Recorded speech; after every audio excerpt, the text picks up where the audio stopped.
Entonces, decíamos que los aceros al carbono son aceros donde el principal elemento de aleación es el carbono y los aceros aliados son aquellos aceros donde ya no es el carbono el principal del elemento de aleación, sino tiene carbono y otros elementos de aleación, ¿sí? Pero el carbono no es el principal elemento de aleación. ¿Mm? Eh, Respecto a la clasificación de los aceros aleados, recuerde que es una clasificación por composición química, entonces vamos a hablar de aceros de baja, de media y de alta aleación.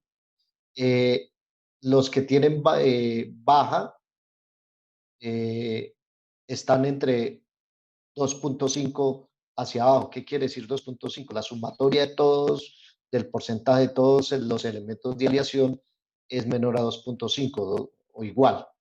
De aceros de media aleación entre 2.5 y 10 y de alta aleación mayores que 10. Entonces, si yo cojo la sumatoria, todos los elementos de aleación y voy sumando, entonces debe darme este numerito. ¿Cuáles son los elementos de aleación más comunes? Está el manganeso, el cromo, el níquel, el vanadio, el molibdeno, tungsteno, aluminio, titanio, etcétera. Generalmente yo le adiciono estos elementos de aleación para eh, incrementar alguna propiedad mecánica, térmica, tecnológica, eh, química. Entonces, por ejemplo, yo incremento la resistencia mecánica, la resistencia al desgaste, la de dureza, o incremento la tenacidad. Si son tecnológicas, generalmente incremento, por ejemplo, la conformabilidad, la mecanibilidad, la templabilidad. Recuerden que ya hemos visto eso. Si son térmicas, entonces de pronto incremento la, la resistencia a alta temperatura o a baja temperatura, ¿sí? Y si son propiedades termomecánicas, de pronto al choque térmico, al pandeo. eh, entonces, esas son, dependiendo del elemento de aleación, entonces me van a incrementar alguna de esas propiedades. Aquí tenemos una tablita de donde me da, digamos, una noción cualitativa de cuando yo tengo diferentes elementos de aleación, qué tipo de propiedades se me están maximizando, se me están minimizando. Entonces, cuando yo tengo varias signos de más acá, entonces eso quiere decir que este elemento incrementa bastante la propiedad. Cuando tengo signo menos, quiere decir que me la disminuye. Entonces, fíjese que aquí podríamos decir que si yo requiero un material que sea o una aleación acero aliado resistente al desgaste, entonces fíjese que ese acero al carbono debería tener carbono, obviamente, ese acero aliado, cromo, tungsteno o vanadio. Entonces, esos serían los elementos de aleación que más influyen en incrementar la resistencia al desgaste. Si tienen manganeso y molibdeno, pues van a tener una influencia, pero no tan fuerte como estas. Mientras si tienen níquel o silicio, entonces antes me van a disminuir esa resistencia al desgaste. Asimismo, por ejemplo, con la tenacidad, con la templabilidad, fíjese que básicamente cromo, manganeso, molibdeno, wolframio son los que más incrementan la templabilidad. Y si nosotros miramos la composición, por ejemplo, de un acero de alta templabilidad, seguramente estos señores van a estar allí presentes. Resistencia a alta temperatura, entonces fíjese el cromo, el molibdeno, el wolframio, resistencia a la corrosión por acá. Eh, Estabilizador de carburos, ¿qué quiere decir estabilizador de carburos? Bueno, aquí también tenemos otra tablita donde ya explico lo que es estabilización de carburos, donde tenemos de nuevo el elemento, el porcentaje más o menos y la función primaria. Entonces, por ejemplo, fíjese que el níquel entre 2 y 5% aumenta la resistencia mecánica, la dureza y se utiliza en conjunto con el molibdeno para lograr mejores resultados. De 12 a 20 incrementa la resistencia a la corrosión. Entonces, si yo tengo un acero con níquel entre 2 y 5%, pues sí va a tener una ligera influencia en la resistencia de la corrosión, pero realmente aquí lo que me está haciendo es incremento de propiedad mecánica. Eh, por ejemplo, el cromo, ¿sí? Fíjese que lo mismo, el cromo es un elemento de aleación que incrementa la dureza en proporciones bajas y en proporciones altas incrementa la resistencia a la corrosión. Recordemos que un acero inoxidable es el que tiene mayor de 10,5% de cromo. Fíjese que aquí tenemos el silicio, que mire que, por ejemplo, este incrementa la resistencia mecánica entre esto, pero mayor de 2% incrementa el porcentaje de elongación. Cuando yo digo incrementa el porcentaje de elongación, recuerden que es de formación plástica, lo que me lleva a que si yo tengo silicio, eso seguramente me lo va a hacer más dúctil. ¿Mm? Azufre, fíjese, entre 0,08 y 0,15 mejora las propiedades de mecanizado. Cuando tengo esto, por ejemplo, en el azufre y no tengo más numeritos, quiere decir que, por ejemplo, en el azufre, lo máximo que puedo adicionar es 0,15. Y fíjese que aquí vienen todas las funciones primarias de ese acero aliado que está en conjunto también con esta tabla. Bien. Aquí hay una cosa que dice disuelto en ferrita, estabilizador de carburos y resistencia a alta temperatura. Recordemos que el hierro es un material, es un elemento alotrópico. ¿Qué quiere decir? Alotropía, recuerden que es que tiene una estructura cristalina dependiendo de la temperatura y la presión. Como la presión atmosférica, entonces allí no voy a tener mucha influencia, entonces nos quedamos solo con la temperatura. Y recuerden que el hierro cambia de una estructura PCC a una FCC a 911 y vuelve y cambia una BCC, FCC a una BCC a 1403.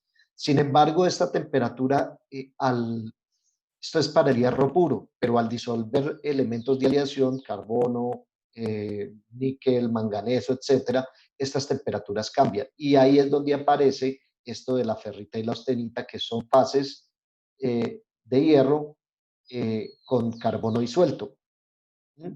Y entonces fíjese que aquí cambiaríamos si bajamos la temperatura, es decir, la ferrita va hasta 723, ¿sí? Baja este número debido al carbono disuelto y a partir de 723 tenemos la austenita. Hay unos elementos de aleación que los vamos a llamar estabilizadores de austenita y hay otros elementos de aleación que vamos a llamar los estabilizadores de ferrita. Los estabilizadores de austenita, ¿qué quiere decir? Que son elementos de aleación que bajan la austenita a una temperatura, o sea, la estabiliza a una temperatura más baja. Es decir, yo podría tener austenita a temperatura ambiente, a pesar que esa es una fase que estaría a alta temperatura en un acero al carbono, pero por la presencia de esos elementos de aleación, entonces baja y puedo tener austenita a temperatura ambiente. Hay otros que son estabilizadores de ferrita, que es el caso contrario, es decir, estabiliza la ferrita a alta temperatura. Si yo paso de 723 grados centígrados, entonces ya no va a haber una transformación a austenita, sino va a ser ferrítico. Y fíjense que si yo tengo alguno de estos dos aceros, o sea ferrita o sea austenita, estos aceros no van a ser susceptibles a tratamiento térmico. Recuerden que la austenita es la mamá de todas, ¿sí?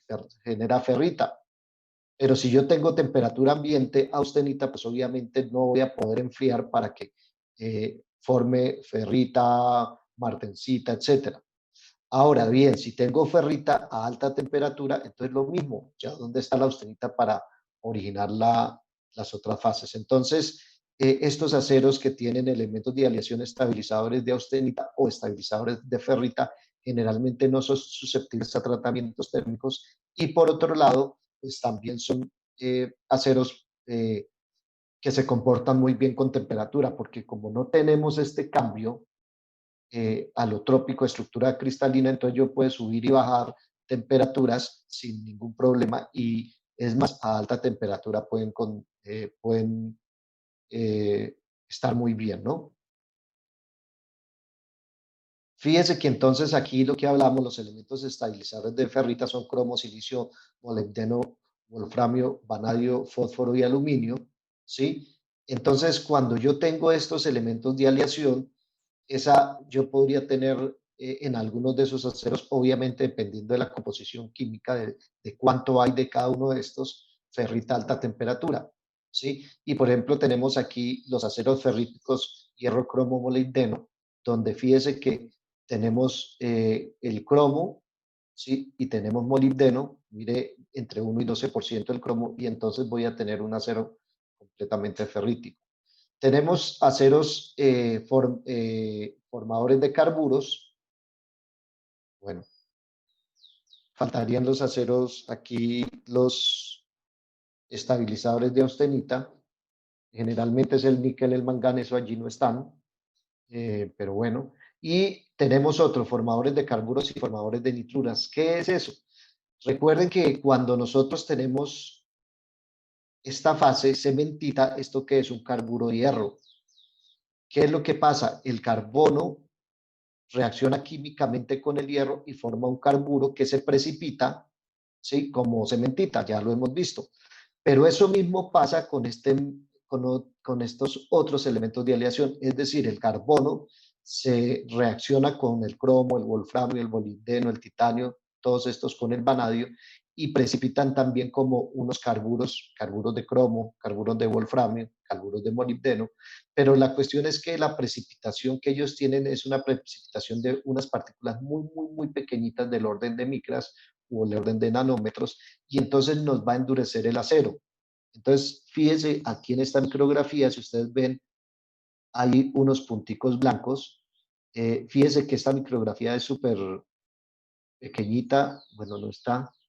Entonces, este es un 9 cromo 1 molibdeno, ¿sí? Y fíjense, serían los carburos, que son muy pequeñitos y entonces me endurece el material.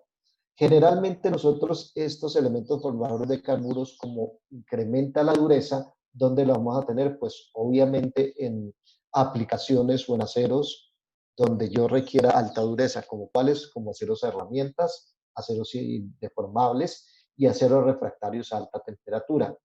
¿Sí? Es decir, aceros que a alta temperatura también tienen unas propiedades mecánicas interesantes. Formadores de nitruros. Es muy parecido a los de formadores de carburos, pero ahora en lugar de precipitar un carburo va a precipitar un nitruro, es decir, un cromo con... El nitruro es N, recuerden, de nitrógeno, ¿sí? Entonces, cuando yo hablo de formadores de nitruros, generalmente yo tengo que hacer un tratamiento térmico que no lo hemos visto, un tratamiento térmico adicional donde yo le estoy, digamos, dando nitruro al acero para que ese nitrógeno más bien reacciona con el cromo, el wolframio, el molibdeno, y al formar ese nitrógeno, al reaccionar con ellos, forme nitruros y también se precipite. Entonces, básicamente casi que son los mismos elementos de aleación cuando yo tengo carburos o cuando tengo nitruros, dependiendo del tratamiento térmico. Entonces, por ejemplo, hay tratamientos térmicos, no los vamos a ver, pero como es la duda, tenemos, digamos, quiero hacer un endurecimiento grande en la superficie. Entonces yo pongo mi acero en un horno y le doy una atmósfera de carburo. O sea, que tenga carbono más bien. Entonces, por ejemplo, yo le puedo poner un propano, ¿sí? De tal forma que el carbono que está en ese gas reacciona con estos y me precipita carburos en la superficie.